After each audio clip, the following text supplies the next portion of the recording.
Now it's time for lefties losing it. And we know the left is struggling to deal with the prospect of a second Trump presidency. That there has been very well documented. But they can't or won't spare Melania. Take a look at this performative rubbish. Please, please, don't prove I'm right. Please, please, please, don't bring me to tears when I just did my makeup so nice. Heartbreak is one thing, my ego's enough.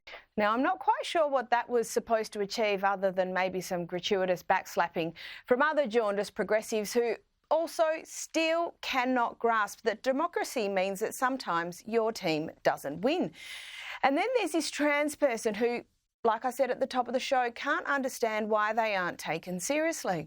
I'm trans and I'm scared for the trans community. This is why people don't take us seriously. Me personally, me getting on TikTok and making my funny little skit videos about funny little interactions I've had in life, I'm the reason they don't take us seriously, me personally. You know, I also get comments like this of people saying that the reason the American economy is bad is because of people like me. And the reason our country's so up and the reason the rest of the world laughs at us is because of people like me. I could give this particular individual a laundry list of the reason why they aren't taken seriously. We could start with the hair and the makeup and the bull ring the size of Texas. And if that isn't enough performance, there's Dylan Mulvaney celebrating 1,000 days as a girl. Did you hear? It's day 1,000. It's day 1,000 of girlhood. Yeah!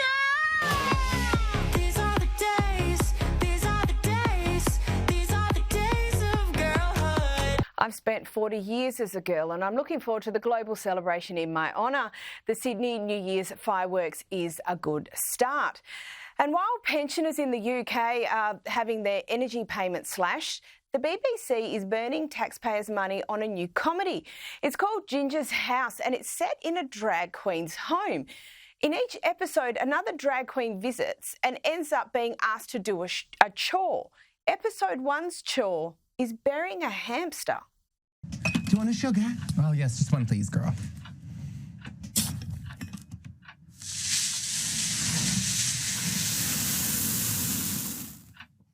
There you go. Thank you.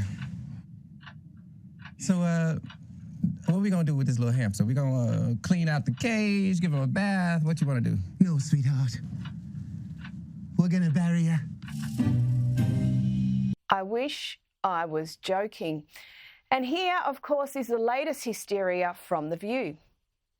Because we're legal, we are successful, we are. But if you're an illegal immigrant in this country, you're not going to be not in a panic. If you are a woman working for the Department of Defense, you have a right to be in a panic. You tell people to stay fraught and like this. I'm telling people to prepare, Whoopi. I'm telling people to prepare. They are prepared. So that means that they can't be relaxing and enjoying Christmas. No, it doesn't mean that. When winter is coming. No, it does. You know what? I'm sorry. I mean, I disagree. Winter is here. These people have already survived one Trump presidency, and at least this time Trump is a known quantity. But it seems the histrionics is in no danger of abating. Stay tuned, ladies and gents, expect there to be more of this.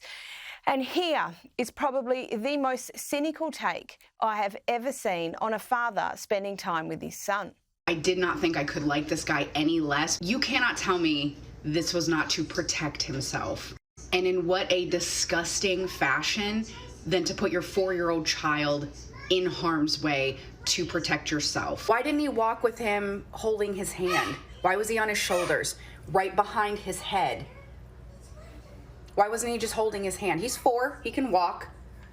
Because this, oh my God. Mostly this just begs the question, why should Elon Musk even think his safety is under threat? Who are these people? Joining me now is international security expert Professor Max Abrams. Max, thanks for joining us. Now, before we get into the situation in Syria, I'd like to get your opinion on Trump's Secretary of Defence Pete Hegseth. The left have been in meltdown over this. Take a look. I have grave concerns about Pete Hegseth as Secretary of Defense. He is wholly unqualified for it. This is overseeing the entire U.S. military, the personnel population under it, the families, the dependents. That is not someone who should be there. And then add to it the moral failings. These are roles where you put people in them who the force can look up to, who they can admire, people who have family values. This should be disqualifying, and I actually think the Senate has very real concerns about Hegseth. But Trump, he stands by his pick. Do you still have confidence in Pete Hegseth? Yes, I do. I really do. He's a very smart guy. I've known him through Fox, but I've known him for a long time.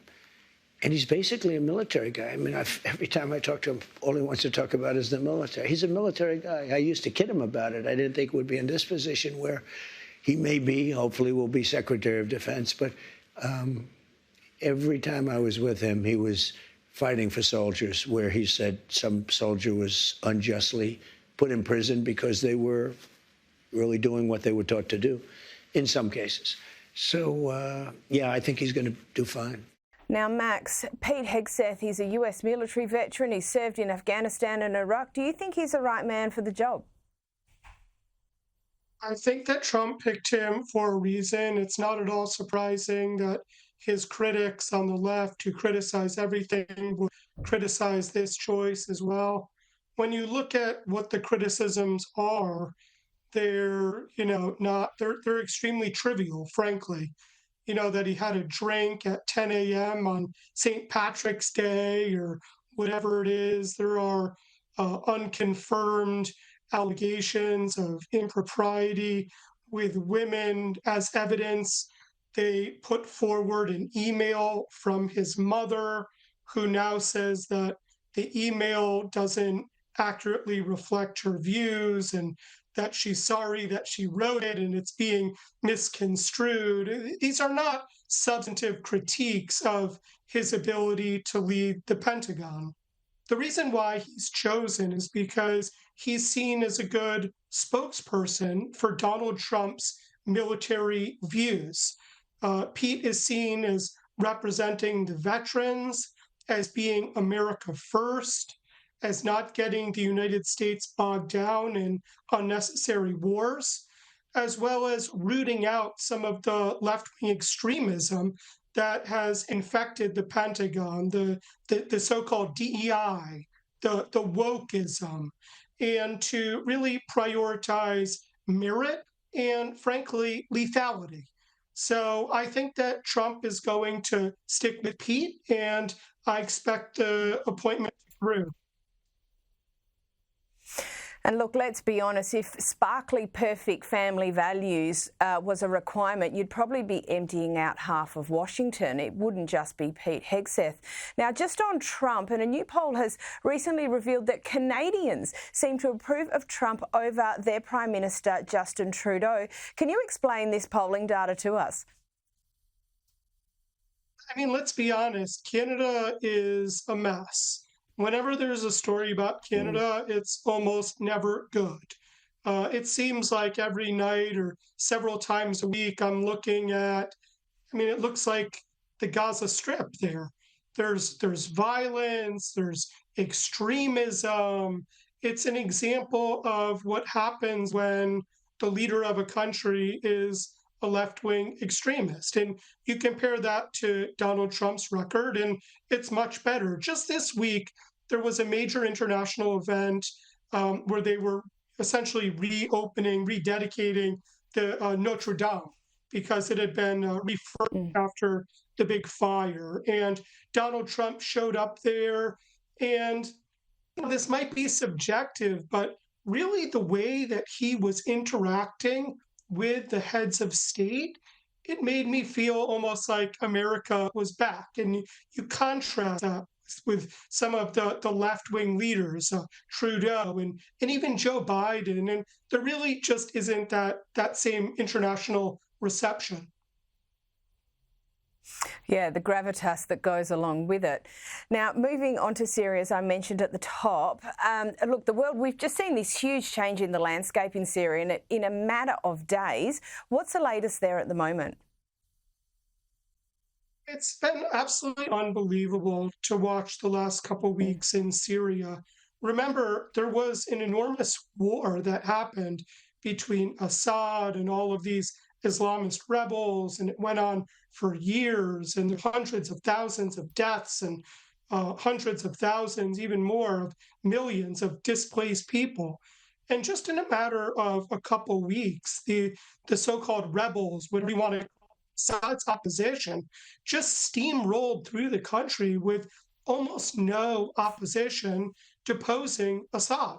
And so what we're now seeing is that these, so-called rebels are in a leadership role. They are now the government, in a way reminiscent of what happened in Afghanistan, where the Taliban was in the opposition. Obviously, they were tinged very badly with terrorism, and then they became the government. And that's what we're seeing now in Damascus. Now, look, there has been plenty of discussion about these rebels, and obviously they've taken over huge swathes of Syria. What does this mean for the transfer of power? I mean, obviously people are delighted at the fall of the Assad regime, no doubt, but what are they actually getting in its place? It's an extremely difficult picture in terms of the inclination to root for one side or the other. And the reason is because so many of the actors in Syria were frankly terrible. So Assad, gassed his people. Just this past day, they've opened the prisons. Essentially, they were dungeons, torture chambers for thousands of Syrians. Assad, of course, was in cahoots with Hezbollah and other Iranian terrorist proxies.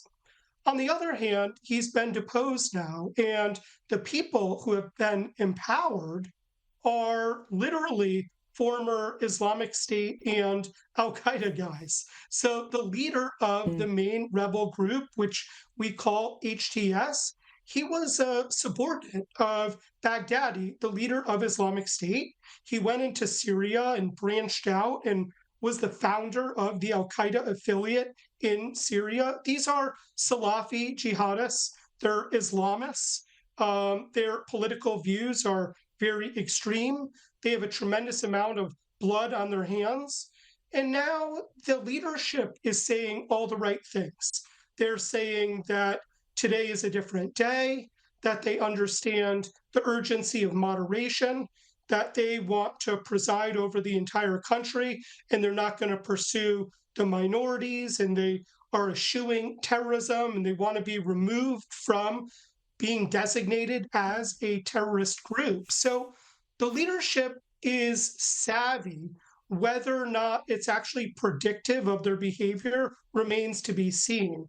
Personally, I think that we're in a period of elevated international terrorism risk.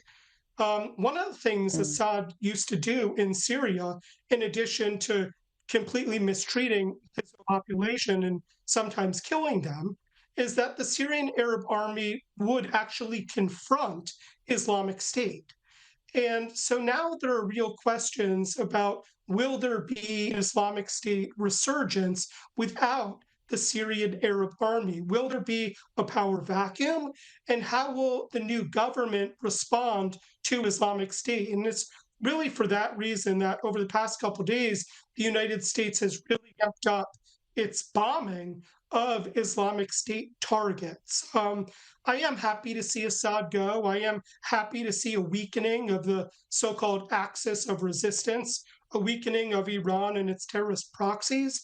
But I do worry that these radical Sunni militants will continue with their extreme ways, and that we may actually see an elevated terrorism risk internationally. And not only that, but also danger, I suppose, for those minority communities within Syria, the Druze, the Christians and the Kurds. And I just want to go back to this rebel leader, al-Jilani, former al-Qaeda commander. The left-wing media seem to be reporting, like you said, as if he's moderated and enlightened and, excuse the pun, has had his road to Damascus moment. No doubt you will all, and we all remember the commentary around the Taliban after the fall of Afghanistan, this latest occasion, you know, they were all going to be new-aged and inclusive, and look what we've seen play out in Afghanistan. Is there the possibility that we see this also happen in Syria, and have the left-wing media maybe just been a little too optimistic too early? Yes, I think that that's a good way to put it. I do think that they're too optimistic too early. HTS has an absolutely terrible track record. The leader was Islamic State as well as Al Qaeda at a very high level. He was the subordinate to Baghdadi. So we'll see how much this group has genuinely moderated. It should also be said that the task before HTS is enormous. Syria is a very fractured country with many different kinds of demographic groups. You have the Sunni majority, but you also have Alawites, you have Kurds, and people in between. And Syria is not a country with a tradition historically of democracy, certainly not liberal democracy. And so I really don't expect things to go that smoothly for this new government. I will be surprised if the government is able to, you know, even provide basic services into the future. I will be surprised if these groups, you know, are not victimized. You also have to include the fact that Turkey has its eyes on ramping up attacks even more against the Kurds. Does the government in Damascus, how will it respond? Erdogan views the government as an ally. So I worry in particular about the Kurds. They were really our main ground forces during the heyday of Islamic State and helped us to defeat the caliphate there. I also have concerns that with this new government, it will spur attacks even outside the region. When HTS assumed power just over the past couple of days, it was immediately congratulated by the Taliban, by Hamas, by a branch of Palestinian Islamic Jihad, and by multiple Al Qaeda affiliates. I find it very hard to believe that we're going to have a good impression of a government that is being celebrated by so many of the worst terrorists in the world. I totally agree. And look, we're just going to have to wait and see. It'll also be interesting to see what happens over the next few weeks with the changing presidency in the US. I mean, who knows what is going to happen? We'll all have to wait and see. Thank you so much, Max Abrams. So much.